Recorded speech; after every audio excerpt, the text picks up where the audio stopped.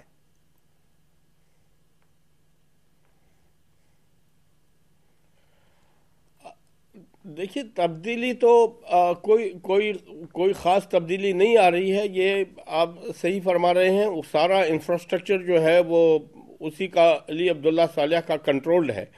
لیکن میں ذرا یہاں پہ ایک بات کروں گا آپ کی توجہ اور آپ کے جو مہمانان ہیں اسٹوڈیو میں اور انڈیا میں ان کی توجہ کے لیے اور ناظرین کی توجہ کے لیے۔ میری یہ گزارش ہے کہ یہاں پہ بھی ابھی لندن میں ایک سیمینار ہوا تھا، اور کچھ لوگ یہ کہہ رہے تھے کہ یہ عرب سپرنگ یا اسلامک اویکننگ جو بھی یعنی نام دے، تو وہ کہہ رہے تھے کہ یہ ذرا رول بیک ہو رہا ہے، ریورس ہو رہا ہے۔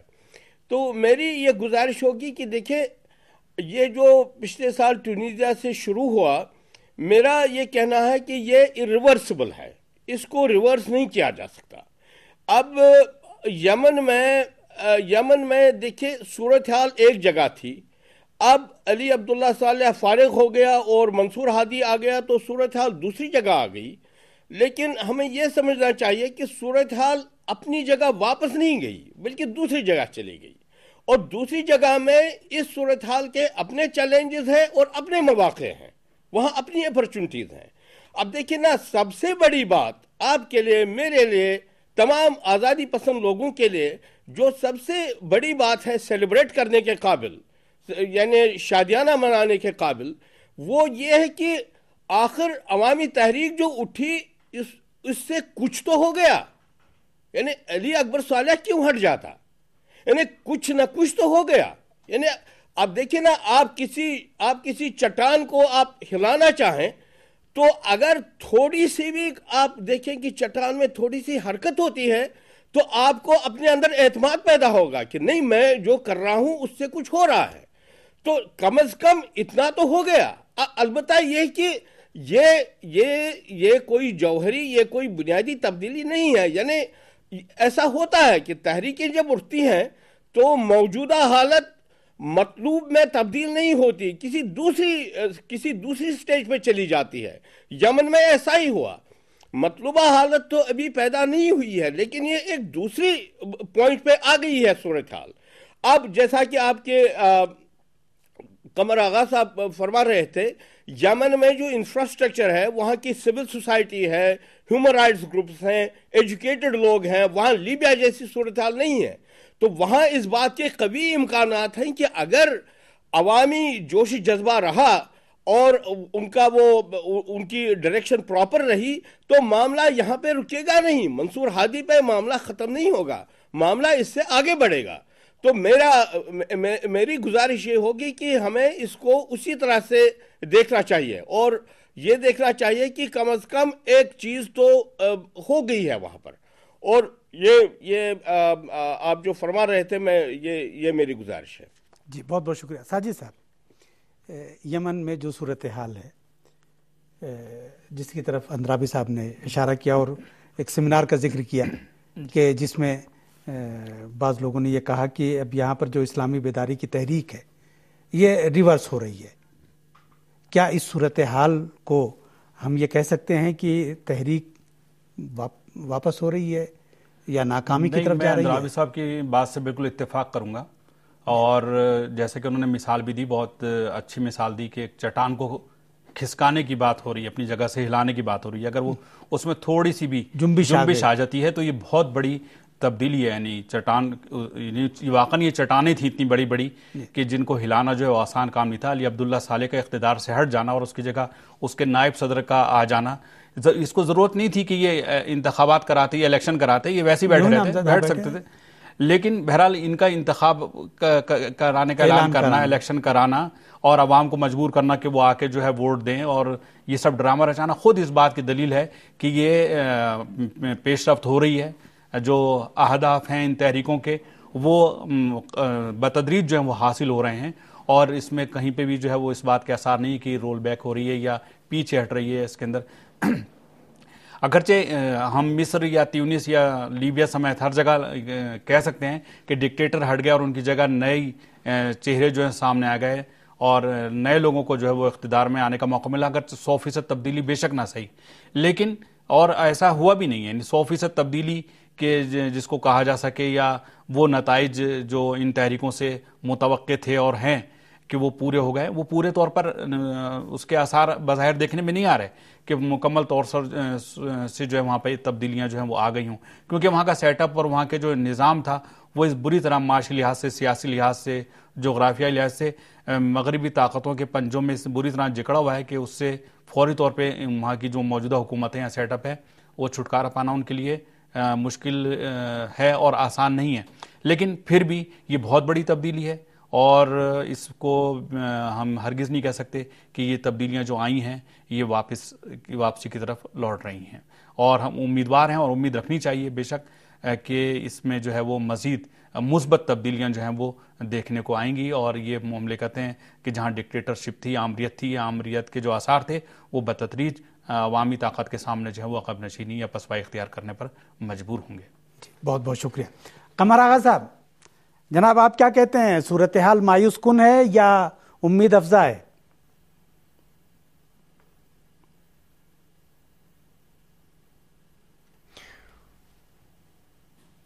میں سمجھتا ہوں انترابی صاحب نے بہت صحیح بات فرمائی. جی, اس میں یہ ایک بار جو یہ شروع ہوئی ہے تحریک, یہ رکنے والی تحریک نہیں ہے, یہ آگے ہی بڑھے گی. اس کی کئی وجہ ہیں. ایک سب سے پہلی وجہ تو یہ ہے کہ جب سے امریکہ میں ریسیشن آیا ہے, وہاں کی اکنامی سلو ڈاؤن ہوئی ہے, یورپ میں کی بھی اکنامک کنڈیشن بگڑتی چلی جا رہی ہے, وہ جو ایک عوام میں ایک ڈر تھا وہ ختم ہو گیا ہے.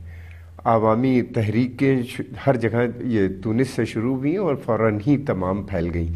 یہ جتنی بھی حکومتیں ہیں اس پورے خطے میں سعودی عربیہ سے لے کے میں سمجھتا ہوں موراکو تک، اس میں بہت سی حکومتیں، زیادہ تر حکومتیں ایسی ہیں جو کہ فیلڈ اسٹیٹ ہو چکی ہیں، اور لوگوں کا ماننا یہ ہے کہ وہاں کے جو لوگ ہیں ان کا ماننا یہ ہے کہ ان حکومتوں کو ہٹا کے ڈیموکریٹک سیٹ اپ وہاں پہ لایا جائے، اور بیداری وہ آئی ہے، اسلامک بیداری بھی جس کو آپ کہہ رہے ہیں، ہم بھی اس کو اسلامک وہ چاہتے ہیں۔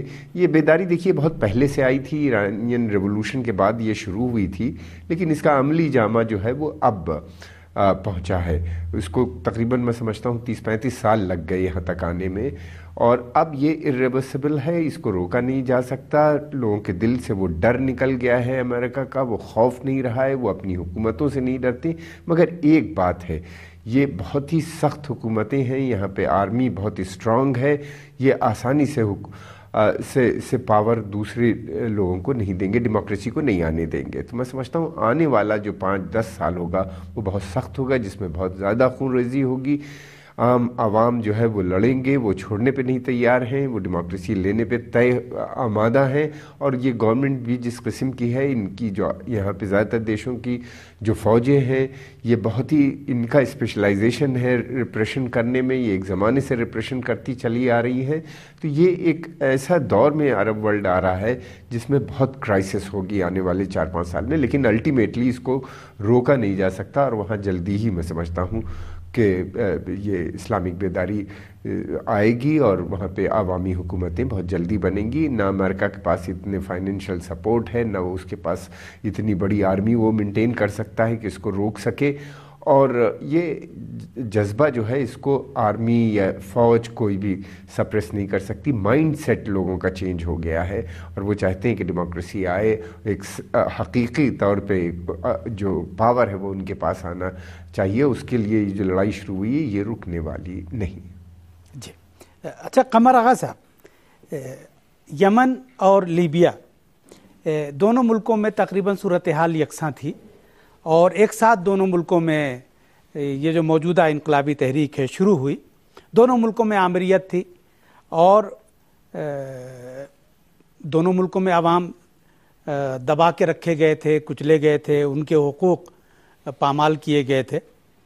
لیکن دونوں ملکوں کے سلسلے میں امریکہ کا رویہ بالکل یکسر متضاد رہا ہے۔ لیبیا میں امریکہ نے عوام کی حمایت کا نعرہ لگا کر فوج اتار دی، اور وہاں کے ڈکٹیٹر کا انجام کچھ اور ہوا۔ یمن کے سلسلے میں امریکہ نے پوری طاقت لگا دی ہے ڈکٹیٹر کو بچانے کے لیے، اور وہاں کی آمریت کو تحفظ فراہم کرنے کے لیے۔ یہ فرق کیوں ہے؟ یمن میں اور لیبیا میں فرق کیا ہے جو امریکہ کے رویے میں تضاد پایا جاتا ہے؟ دو وجہیں ہیں۔ جی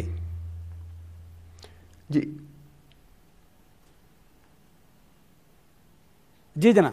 دیکھیے اس کی بیسک وجہ یہ ہے کہ لیبیا میں جو حکومت تھی اس سے وہ لوگ خوش نہیں تھے، جی، اور دوسری بات یہ تھی کہ لیبیا یورپ سے بہت قریب ہے، اٹلی سے اس کے بارڈر ملتے ہیں، اور ایک اور بہت اہم بات یہ ہے کہ لیبیا کے اندر بہت فائن کوالٹی کا تیل پایا جاتا ہے، جس کا کافی، اور اس کے علاوہ ان کے پاس اور بھی دوسرے معدنیات بھی حاصل ہیں جس کے بارے میں خود لیبیا کو نہیں پتہ ہے۔ تیسری چیز یہ ہے کہ لیبیا میں پانی کا بہت بڑا بھنڈار ہے جو زمین کے نیچے ہے۔ ان تینوں چیزوں کی ضرورت یورپ کو بہت زیادہ ہے، اور وہاں کی جو حکومت تھی خاص طور سے گدافی کی طرف ان کی پرسنل لڑائی تھی ویسٹرن دیش کے، خاص طور سے جو پاپولر نہیں تھے۔ یمن میں حالات ذرا فرق ہیں۔ یمن کے اندر جو حکومت ہے اس وقت وہ پرو امریکن ہے، وہ امریکن انٹرسٹ جو ہے اس ریجن میں ان کو سرو کر رہی ہے، وہ پوری طریقے سے امریکہ کے انٹرسٹ میں کام کر رہی ہے، اور اگر یہاں پہ حکومت بدلے گی تو فوراً وہاں پہ عوامی حکومت آ جائیں گی، جو کہ وہاں پہ بیلنس آف پاور جس پورے ریجن کا بدل جائے گا، اور اس کا امیڈیٹ اثر سعودی عربیہ پہ پڑے گا جو امریکہ کا سب سے ٹرسٹ وردی الائی ہے اس پورے ریجن میں، تو اس کے نتیجے بہت دور تک چلے جائیں گے۔ تیسری چیز یہ ہے، غور طلب یہ ہے کہ لیبیا کے اندر اسی لیے انہی نے فوراً اپنی فوجیں بھیج دی جیسا آپ نے بتایا، اور بھیج کے وہاں پہ ایک ایسا چینج کرایا ہے کہ جو ان کے مقصد کو وہاں پہ حل کر سکے، جو سرو کر سکے۔ میں سمجھتا ہوں ان کو لیبیا میں بھی بہت زیادہ کامیابی نہیں مل پائے گی، کیونکہ لیبیا کے اندر بھی کافی اسلامک بیداری ہے، اور جس طریقے سے جو فورسز وہاں پہ پاور میں آئی ہیں ان کو کافی دشواریاں اٹھانا پڑ رہی ہیں، اور وہ آنے والے وقت میں بھی لیبیا کی عام جنتا جو ہے وہ اس کا رجحان ویسٹ کی طرف نہیں ہے، اور اس پوری بیداری میں بھی ویسٹ کی طرف نہیں تھی۔ وہ ایکچولی چاہتے تھے ایک پیسفل اسٹرگل کرنا، شانتی پوروک طریقے سے وہ تختہ پر لٹنا چاہتے تھے، اور عوامی حکومت وہاں پہ ایک اسلامک عوامی حکومت بنانے کی کوشش کر رہے تھے، جس کو فوراً ویسٹرن دیشوں نے انٹروین کر کے کر دیا۔ مقاصد دیکھیے دونوں جگہ ایک ہیں، چاہے وہ لیبیا ہو چاہے وہ یمن ہو۔ میں سمجھتا ہوں یمن سے لے کے وہاں تک پورے ریجن میں ایک ہی مقصد ہے، اور کوئی نہیں چاہتا، کہیں عام جنتا بالکل نہیں چاہتی کہ کہیں بھی ذرا بھی وائلنس ہو، اس لیے کہ اگر اس بیداری میں اگر وائلنس ہوتا ہے تو اس کا فائدہ پورا ویسٹرن دیش اور یا وہاں کے ڈکٹیٹر فائدہ اٹھاتے ہیں، جیسا کہ ہم نے دیکھا۔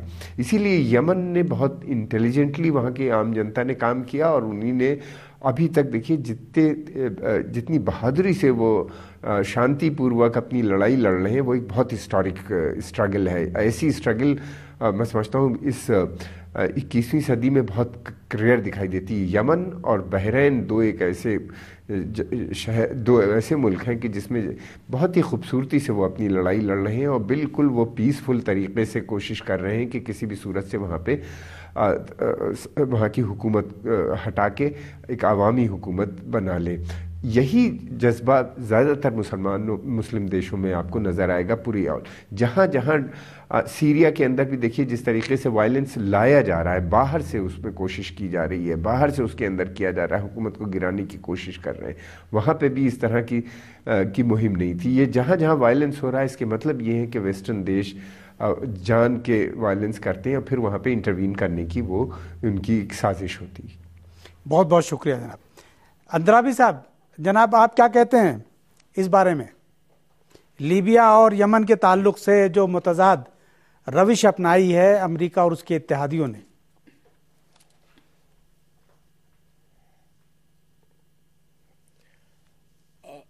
جی، یہ تو سطحی طور پر متضاد لگ رہا ہے، لیکن ایمز وہ ایک ہی فالو کر رہے ہیں۔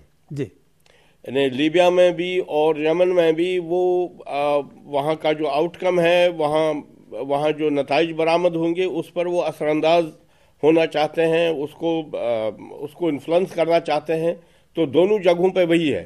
البتہ صورتحال میں وہی چیزیں ہیں جو کچھ آغا صاحب فرما رہے تھے۔ صورتحال میں آلموسٹ وہی چیزیں ہیں کہ لیبیا میں ایک تو قذافی کے ساتھ ہمیشہ ان کی ایکویشن نہیں بن رہی تھی، امریکہ کی، برطانیہ کی، اور حال ہی میں تو اس نے کافی اب رجوع کیا تھا، اور یہ بھی ہے کہ وہ قذافی کو کسی طرح سین سے ہٹانا بھی چاہتے تھے، اس لیے کہ ابھی یہاں ایک ٹی وی پہ ایک بحث ہوئی تھی کہ یہاں کے لوگوں نے اور یہاں کی حکومت نے کتنے لوگوں کو لیبیا کے حوالے کیا تھا، اور ان پر کتنا تشدد وہاں کیا گیا اس حکومت کے کہنے پر۔ تو وہ قذافی ہی اس کا رازدار ہے، قذافی کے پاس وہ راز تھے، تو وہ چاہتے تھے کہ اس کا، یعنی وہ کوئی ڈیپینڈیبل فرینڈ نہیں تھا، وہ ایک میورک قسم کا آدمی تھا، اور یہ چاہتے تھے کہ وہ بحث، یعنی ان پر جب آپ کسی پہ ڈیپینڈ نہ کریں تو نہ ان کی دوستی پر نہ ان کی دشمنی پہ بھروسہ ہوتا ہے، تو لہذا اس کو وہ وہاں سے ہٹانا چاہتے تھے، اور بھی کچھ وجوہات ہیں۔ لیکن یمن میں انہوں نے اس طرح کا نہیں کیا، اس لیے کہ یمن میں اس طرح کے انٹرسٹ گروپس نہیں تھے۔ اصل میں اس وقت آپ دیکھیں گے نا کہ سب سے زیادہ جو توجہ شام کی طرف ہے، اس کی وجہ یہ ہے کہ شام میں انٹرسٹ گروپس پیدا ہوئے ہیں، اور یہ انٹرسٹ گروپس کے ساتھ مغرب کا براہ راست ایک کنیکشن بن رہا ہے، اور یہ چاہتے ہیں کہ یہ اگر ان کے ذریعے وہاں کی حکومت کو الٹائیں تو ان کے لیے فیوچر بہتر رہے گا۔ اب یمن میں عوامی تحریک ہی رہی، وہاں اس کے وہ انٹرسٹ گروپس میں سپلٹ نہیں ہوئی، تو لہذا اگر وہاں کے عوام کے سپورٹ میں مغرب کوئی اقدام اٹھائے تو اس کی کوئی گارنٹی نہیں ہے کہ وہاں کا آؤٹ کم اس کے لیے بہتر ہوگا کہ نہیں۔ ویسٹ کے لیے بہتر یہ سمجھتا ہے، اپنے لیے یہی بہتر سمجھتا ہے کہ علی عبداللہ صالح نے کافی وقت سے ان کی خدمت کی ہے، ان کے انٹرسٹ کو وہاں پہ پرزرو کیا ہے، تو یہی پریفر کریں گے کہ وہ یا انہی کا کوئی ڈیپٹی وہاں پہ رہے، یعنی وہاں وہ سٹیٹس کو ہی چاہیں گے، اس سے کہ یہ ایک ڈیپینڈیبل ایک سچویشن ہے ان کے لیے، اور اگر یہ ڈسرپٹ ہوتی ہے تو پھر کوئی بھروسہ نہیں ہے، تو اسی لیے یہ کنسیڈریشنز ہو سکتی ہیں۔ جی بہت بہت شکریہ ساجد صاحب، 1 منٹ کا وقت ہمارے پاس رہ گیا، اس بارے میں اگر آپ کچھ کہنا چاہیں۔ بس میں شام کے طرف، جیسے کہ اندرابی صاحب نے اشارہ کیا کہ امریکہ شام میں جو ہے وہ پوری مداخلت کر رہا ہے، وہاں پر ایک جو مثلث بن کے آئی ہے سعودی عرب، القاعدہ نے بھی اب پورے طور پر جو ہے وہاں پہ مداخلت کرنے کا اعلان کیا ہے۔ شام کا معاملہ بھی اسی طرح کا ہے، وہاں پہ بھی دیکھا جائے تو ایک طویل عرصے سے ایک ہی حکومت چلی آ رہی ہے اور ایک ہی سیٹ اپ چلا رہا ہے، اور وہاں پر بھی بظاہر لوگ تبدیلی چاہتے ہیں، اصلاحات چاہتے ہیں، اور شام کی حکومت جو ہے وہ اس میں بڑھ چڑھ کر حصہ لے رہی ہے۔ بشار اسد نے جو تبدیلیوں کا اعلان کیا، آئندہ ریفرینڈم بھی کرایا جائے گا، نیا آئین جو ہے مرتب کیا جا رہا ہے، لیکن اس کے باوجود ایسے عناصر وہاں پر جو ہے وہ ہیں کہ جو مسلسل گڑبڑ پھیلا رہے ہیں، اور بموں کے دھماکے، خودکش کارروائیاں اور مختلف قسم کے جو چیزیں ہم دوسرے ممالک میں دیکھتے رہے ہیں، وہاں پر ہم اس کے اثار دیکھ رہے ہیں۔ اس کی مین وجہ جو ہے وہ یہ ہے کہ شام میں ایک ایسی حکومت برسر اقتدار ہے کہ جو اس وقت اسرائیل کے سامنے ڈٹی ہوئی ہے، لہٰذا وہ اس کو وہاں سے اسکرین سے ہٹا کر وہاں پر ایسی حکومت لانا چاہتے ہیں کہ جن کو القاعدہ یا طالبان کا کہہ کے افغانستان سے ہٹایا گیا، وہاں وہ سارے ایلیمنٹ موجود ہیں، اور اس کی جو ہے امریکہ حمایت کر رہا ہے۔ بہت بہت شکریہ، بہت بہت شکریہ ساجد صاحب۔ اسی کے ساتھ ہم قمر آغا صاحب اور عنایت اللہ اندرابی صاحب کے بھی شکر گزار ہیں۔ بہرحال ایک بات طے ہے، اور وہ یہ ہے کہ امریکہ اور اس کے اتحادی جہاں بھی مداخلت کرتے ہیں وہاں عوام کی حمایت ان کے مد نظر نہیں ہوتی ہے، عوام کے مفادات نہیں ہوتے ہیں، بلکہ ان کے اپنے مخصوص سامراجی اور استعماری اہداف ہوتے ہیں۔ اسی کے ساتھ پروگرام انداز جہاں اپنے اختتام کو پہنچتا ہے۔ ہم آپ سے اجازت چاہتے ہیں۔ خدا حافظ۔ شکریہ۔